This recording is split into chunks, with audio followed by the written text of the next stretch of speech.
Salut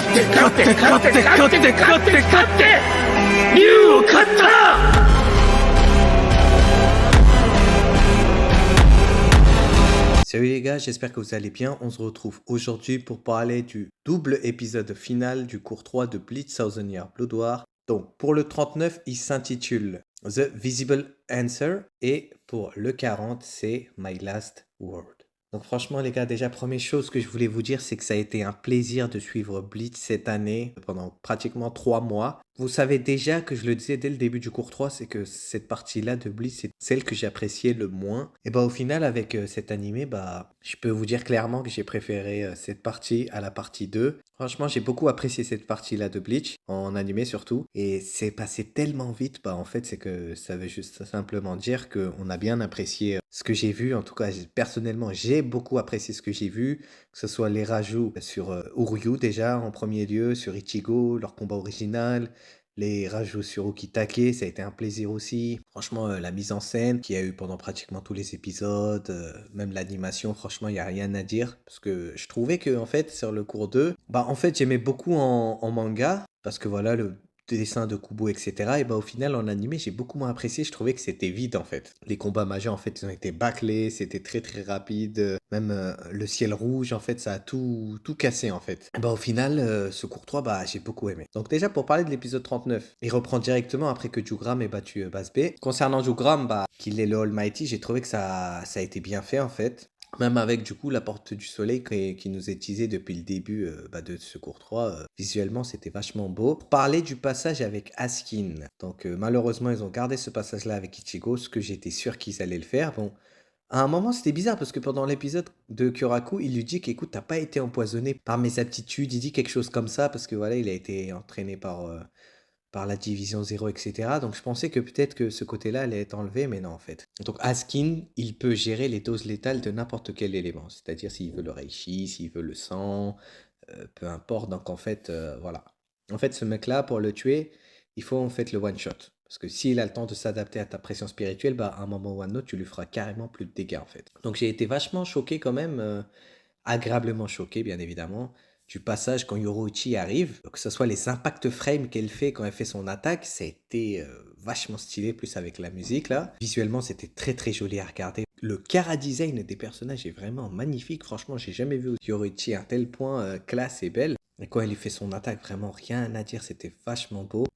Côté Gérard, du coup, comme on s'attendait, ça allait être comme d'hab, tout le monde contre lui. Donc pour Renji, parce que voilà, de base, dans le manga, il est directement là. Alors pour Renji, il faut savoir que du coup, il a été sauvé par les Vizards et c'est Hachi du coup qui l'a soigné. Bon, bien évidemment, il y a la petite phrase qui nous fait comprendre qu'il n'était pas vraiment mort, il était juste KO. Il lui dit qu'écoute, le coup qu'il s'est pris, il est beaucoup trop net, il va survivre quoi en fait. Donc Uryu, il avait bien visé un point sensible, je vais dire, de son corps pour lui mettre un KO. Mais c'était cool de voir que voilà, même Rukia était contente de le voir et tout. Donc Gérard, vous savez, c'est un personnage, en tout cas pour ceux qui ont lu le manga, c'est plus tu le fais mal, plus tu le coupes, etc. Il deviendra toujours plus fort à chaque fois. Donc pour lui, on avait tous peur, c'est qu'il soit en CGI, voilà, parce qu'il est tellement énorme que voilà. Au final, il a été en 2D. Voilà, le plan aussi, le reveal, quand tu le vois de bas en haut, il était très très bien retranscrit, j'ai beaucoup aimé. Par contre, bon, c'est un peu bizarre quand même quand je le regarde en mode géant. Des fois, j'avais l'impression que c'était, je sais pas, sa tête, elle était bizarre. Bon, c'est peut-être mon point de vue, c'est pas grave. Mais voilà, après, ils ont fait un petit côté effet quand il parle. Ça résonne beaucoup, tu vois, qu'il y a de l'intonation dans sa voix qui est vachement impactante. Donc lui, c'est un peu comme Yami, en fait. Là, il est en termes de force brute, tu peux rien lui faire, quoi, en fait, le gars. Et il va se battre vraiment contre tout le monde. Et c'était vachement stylé aussi. En fait, tu vois bien que même un Byakuya qui venait de lui trancher la tête et de le mettre un KO, il pouvait rien faire, quoi. Il va faire un Senbon Sakura, mais au final, c'est nos dégâts, quoi. Petit rajout en termes de scène, c'est qu'on a Shinji, voilà, qui va lui faire un petit ado 91, je crois, directement, sans incantation. Je m'y attendais pas, mais au final, en termes de dégâts, le mec, il est tellement énorme et résistant qu'en fait, vous lui faites rien, quoi. Alors, il y a même la scène un peu qui me fait espérer qu'on pourrait avoir des rajouts sur Gérard et son background, tout comme Rangiku, voilà, qui le regarde au loin, qui a pas l'air si surprise que ça de le voir. Surtout qu'au final, Rangiku, dans cet arc-là, il fait rien. Sans spoiler, les gars, j'ai cru comprendre que elle avait une partie aussi du rayon en elle, c'était les ongles du Ryo avant que ça ait été pris par Aizen. Donc ça se trouve qu'elle a déjà eu des visions de lui, donc d'où le fait qu'elle n'était pas si surprise de le voir comme les autres. Et il y avait même Kubo qui avait dit que normalement elle aurait un rôle important dans la suite de l'arc. Donc probablement le cours 4. Bon, après au final on se rend compte que bon, Askin n'est pas mort, parce que bon, entre-temps, Ichigo, Rime, etc., ils se sont soignés, ils sont partis de leur côté. Donc il y a le frère à Yoroichi qui va arriver, bon, il va se battre un petit peu contre Askin. Donc vachement fort lui quand même en termes de force brute naturelle, mais au final il va plus aider Askin qu'autre chose. Parce qu'en fait au final il va tellement lui envoyer des patates que il va finir par s'immuniser à ses attaques. Askin n'empêche, faut le dire que j'ai beaucoup aimé la scène aussi quand il dit vous avez mis du temps à découvrir mon pouvoir et ça va vous être fatal. Et même il tourne un peu la tête là, franchement ce plan-là il est magnifique en manga. Pourtant je suis pas un grand fan d'Askin, c'était un personnage que j'aimais bien même si il avait une façon de parler, de faire sa bouche un peu bizarre, mystique, mais bon en anime en vrai il est vachement stylé aussi quand même. Bah en fait je dirais dans le Staffel c'était lui que je préférais dès le début. Après dans l'anime j'ai beaucoup aimé aussi Lil Baro, même si bon son côté poulet malheureusement il m'avait un peu refroidi en manga. Bon, dans l'anime, ça va un peu mieux, tu vois. Ensuite, si je pourrais reparler du moment entre Jugram et Uryu, bah, il était aussi vachement stylé. Bon, Jugram, il sait déjà ce qui va arriver parce qu'il a eu All Mighty. Après, des fois, on voit qu'au niveau de ses yeux, ça devient un peu bleu. Donc, est-ce que c'est parce qu'il ne contrôle pas assez bien le pouvoir de All Mighty, ou alors c'est parce qu'entre-temps, on a Iwatch qui s'est réveillé parce qu'il y a eu les Lil Toto et les Bambi, etc. là, qui sont arrivés. Giselle, voilà. Ça, j'ai un petit doute sur ça. Après, lui, il dit, écoute, je peux voir le futur. Et Uryu, direct, tu dis, ah, tu m'as vu vous trahir, c'est ça, en fait, que tu insinues. Donc, eux, directement, ils vont pratiquement commencer à se battre. Et puis, il dit, écoute, il n'y a qu'une façon de montrer que t'es pas un traître, quoi. Donc, il quitte le lieu et directement, bah, il y a Ichigo qui arrive. Donc, de base, les gars, dans le manga, c'est ça. Ici, dans l'anime, ils se sont battus, ils ne se sont pas recroisés depuis. Dans l'autre, dans le manga, du coup, ils lui avaient fait juste tomber avant qu'il batte le Rayo. Et voilà, c'était tout. Alors que là, en fait, il y a beaucoup plus d'impact. Donc, dès qu'il le voit, c'était un passage même dans le manga que j'aimais beaucoup quand il est dit Ishida, et lui, il a Kurosaki. Et genre, il tire une tête, genre, il se dit merde, t'arrives au pire moment, quoi. Après, il y a une petite scène post-crédit aussi qui fait plaisir. C'est que nous voyons Ryuken et Ishin. Petite scène du coup Raju où on les voit au niveau d'un cimetière Quincy, je pense. Et t'as Ishin qui demande à Ryuken, bon, j'étais sûr que t'allais être là et on y va. Ryuken ne lui dit pas oui ou je sais pas ou non, il lui fait juste Donc ça veut dire vas-y mon gars, on y va. Cet épisode-là, en tout cas le 39, j'ai beaucoup aimé. Après, c'est vrai qu'il est passé très très vite, hein, mais même les deux épisodes, de toute façon, comme on dit toujours, c'est que quand on aime bien, c'est que ça va très très vite. Le 39, c'est ce que je pourrais dire, c'est que bah, il était cool, vachement bien fait. Mise en scène, animation, c'était stylé, même niveau de la musique, tu sens que la tension elle monte, mais tu sens aussi bientôt que c'est la fin. Donc ça, c'était The Visible Answer. Ensuite, pour My Last Word, du coup pour le dernier, du coup le 14 du troisième cours de Bleach. Donc, il commence directement là où on s'est arrêté, c'est-à-dire Uryu, Jugram et Ichigo. Donc il va dire écoute, pour prouver que t'es pas un traître, tu vas les tuer tous là directement. Du coup, petit combat original, même qui dure pas très longtemps, mais c'est pas grave. On a des bons mouvements de caméra quand même entre Ichigo et Uryu. Et j'aime bien aussi le plan sur l'œil de Jugram et qu'on voit qu'il active son vol standing Uryu.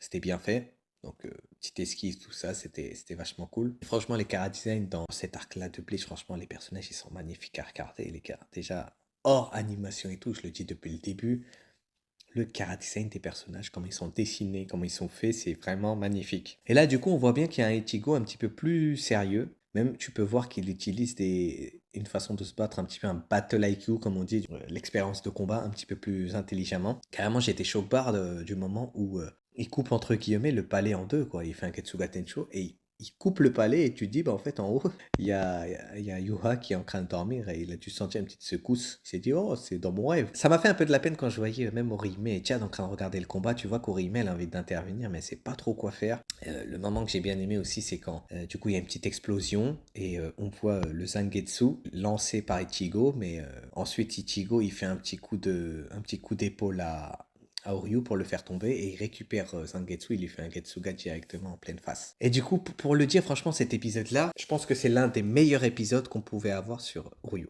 Donc là, on aura vraiment l'explication de pourquoi il a fait tout ça, ce qui manquait vraiment au manga. Voilà, parce que dans le manga, je vous l'ai dit clairement, j'étais au lycée, je n'y croyais pas du tout.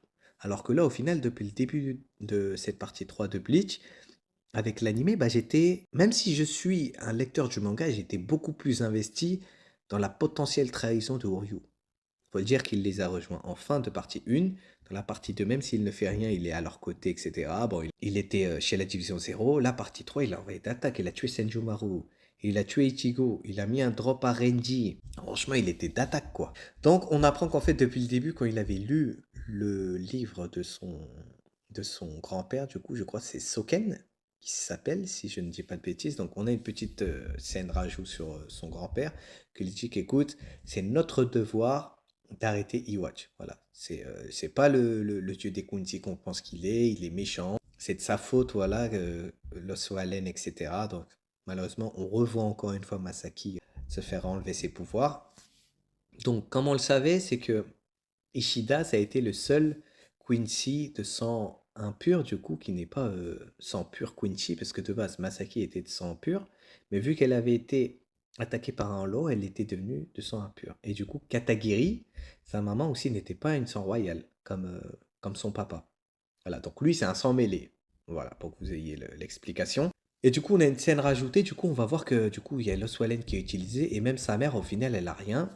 Mais du coup, la maid, entre guillemets, la servante, va être aussi impactée. Et t'as Ishida qui tombe par terre. Alors que nous, on a eu l'information que Ishida avait survécu à la Swallen. Donc maintenant, peut-être que ça a un rapport avec son shrift, ou alors c'est que sa maman l'a sauvé et qu'ils avaient potentiellement le même shrift. Après, il va nous dire, voilà pourquoi j'ai intégré Iwatch. J'avais besoin d'être le plus proche de lui, je devais tuer les gens, entre guillemets, parce qu'il était surveillé, ce qui est le cas. Après, il lui dit qu'écoute, on peut pas... Après, Ichigo, il dit, ouais, mais gros, depuis quand t'es avec eux, lui, il dit, écoute, que voilà, j'ai pas le choix, faut qu'on arrête Iwatch. Et il lui dit, mais gros, normalement, on va faire ça ensemble, pourquoi tu fais ça de ton côté? Alors, dans le manga, il lui dit qu'écoute, j'ai une technique à moi. C'est pas un spoil, parce qu'au final, ça se passe pas comme ça. Il lui dit qu'écoute, moi, j'ai mis des papiers partout. Il n'y a qu'avec mon Reishi que je peux les activer et faire péter le Warwelt. Voilà. Et il lui dit, ouais, mais pourquoi tu viens pas avec nous? Il dit, je suis obligé d'être là, donc il n'y a que moi qui peux les activer. Voilà. En fait, entre guillemets, lui, il veut faire juste péter le palais et tuer Iwatch en même temps. Ce qui est bête, en fait. Et là, il lui dit qu'écoute, j'ai une technique, c'est un plan que j'ai eu là le bord depuis longtemps. Et c'est quelque chose que j'ai hérité de mon grand-père et de mon sang, de ma famille. Il dit quelque chose comme ça. Ouais. Donc logiquement, la finalité va être sûrement pareille, mais que ce sera amené différemment, ce que je vous dis depuis le début. À voir maintenant si avec la flèche d'argent sera toujours utilisée. Peut-être que antithèse sera amenée d'une façon différente. Donc je pense qu'on n'est vraiment pas prêt pour la partie 4, les gars. Et le combat final de Bleach, en tout cas même s'il est en deux parties, je vous dis clairement, on n'est pas prêt du tout. Et Ishida va dire à Ichigo et compagnie que voilà, allez au 5e sous-sol, et prenez la porte du soleil pour aller au monde des vivants. Jugram va arriver, il va dire écoute, je savais déjà ce que tu allais faire, donc moi j'ai détruit le portail entre temps. Il lui dit que voilà, écoute, je vais vous tuer avant que Sa Majesté se réveille. Donc, Ishida en profite pour dire que non, Ichigo, écoute, toi va combattre Iwatch, et moi parce que vu qu'il dort, il n'aura pas The Almighty. Et puis après, il lui dit ouais, mais t'es sûr, et puis c'est un plan que j'aimais bien, c'est que ne t'inquiète pas, ce ne sont pas mes derniers mots.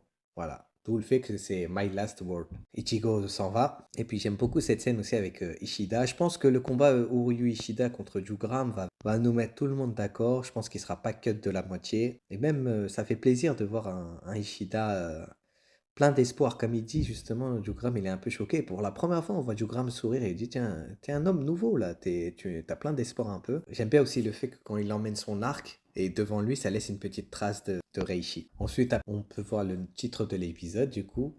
Et puis enfin, nous voyons Ishin et Ryuken arriver au Harvey. Voilà, de base, ça arrive. Dernière page du tome 73.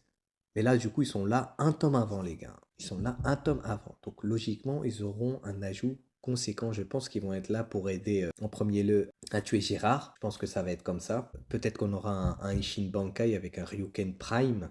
Franchement, c'était stylé cette scène quand même, elle était bien faite. Pour parler aussi de Gérard rapidement, vu qu'il va dire que vous êtes tous nuls, c'est ça là, les capitaines des 13 divisions de la cour. Et puis bon, t'as après du coup les Vizards qui sont là complètement et ils vont se transformer, Shinji compris. Mais il va bien enlever son Haori de capitaine pour montrer que voilà, il le fait en enlevant. Parce que avec leur honneur, vu qu'ils sont honorés entre guillemets d'être des capitaines, ils peuvent pas se transformer comme ça. Donc de base, dans le manga, un peu plus tard dans le combat, les autres se transforment, mais pas Shinji.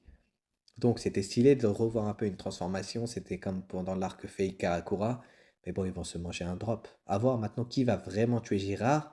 Faudrait pas trop que ça traîne non plus, qu'en fait tout le monde fasse des techniques et au final il sera là qu'en train de repop et il soit tué de la même manière que dans le manga. Du coup, moi j'aimerais pas qu'il soit tué de la même manière que dans le manga parce que c'était expédié très vite. Bah, au final, t'en fais un monstre, t'en fais un mec intuable, donc c'était que le seul truc qu'il pouvait faire.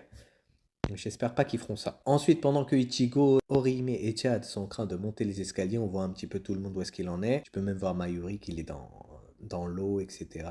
C'était un peu bien de voir tout le monde. Donc, on voit que l'île Toto et Giselle, tout ça, sont sur le point de mourir. Parce que de base, dans le manga, il les combat lui-même en étant réveillé et après, il va dormir. Du coup, après le combat contre Basbe et Jugram. Et après, il dort et c'est là. Sauf que là, ils ont fait un parallèle différent. Donc, des fois, les scènes sont un peu déplacées d'une façon un peu plus peut-être cohérente. Je sais pas, ça dépend des trucs. Donc, pour parler aussi vite fait de la salle, en fait, elle est en rose. Donc, ça a un petit côté stylé, mais bon, à voir pendant le combat, la première partie du combat final, comment ça sera. Je pense que ce sera stylé, les gars. Quand Ichigo va arriver devant lui, les gars, je vous dis qu'on sera vraiment pas prêt, hein. Et puis, ces enfoirés, ils se sont arrêtés ici. Voilà. Donc, dès que la caméra, elle recule d'un coup, plan CGI. Et par contre, je ne l'avais pas vu venir. C'est que directement, ça rejoint l'ending et t'as le palais qui se retourne et puis boum. J'ai dit, ah les enfoirés, j'étais vraiment comme ça. En fait, à la fin de cette partie, je me suis vraiment dit que c'est un peu une promesse de la part de Kubo et de Studio Pierrot, c'est que pour nous montrer déjà un début de bride d'intrigue pour la partie 4, des petits défauts qu'il y avait de base, je pense que vraiment, ils vont corriger vraiment le manga dans la partie 4. Tout ce qui manquait un petit peu, les combats finaux, tout ce qui a été rush, vraiment, je pense que on sera bien servi. Donc, il faut savoir que je crois qu'il reste un petit peu une trentaine de chapitres, voire un petit peu moins. Et ouais, 30, je crois, une trentaine de chapitres. De base, dans les parties 1, 2 et 3, ils adaptaient entre 60 à 70 chapitres, les gars. Donc là, dites-vous, logiquement, s'ils font 60-70 chapitres et qu'on n'a que 30 chapitres restants, ça veut dire que plus de la moitié de la partie 4 de Bleach sera vraiment création inédite, originale. Donc, ils nous ont sorti le teaser trailer de la partie 4, qui sera du coup Bleach Thousand Year Blood War, partie 4, The Calamity. Voilà. Je m'attendais pas à ce nom-là, bon, ils l'ont fait, c'est comme ça. Pour le petit teaser, on a le Shikai de Ichigo en CGI, qui devient bien évidemment blanc petit à petit. Pour les lecteurs du manga, vous savez déjà ce que ça veut dire.